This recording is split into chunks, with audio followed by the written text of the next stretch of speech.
Welcome to the Lockheed Martin Geocaching mission. Your mission, should you choose to accept it, solve the equations provided by the Lockheed Martin engineering team. Use the answers to the equations to decode the GPS coordinates. Remember, it is vitally important that your coordinates remain in the correct order to accomplish your objective.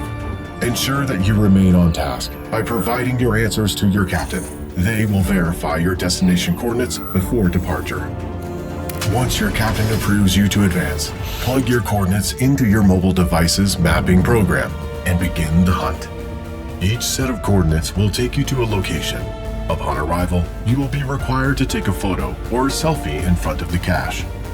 Then, immediately tag and post the photo to social media using your designated hashtag for mission success. Warning: your photos must be in the same order as the coordinate locations listed on your assignment sheet. Posting in a different order will lead to disqualification. Remember, safety is of the utmost importance while on a Lockheed Martin mission.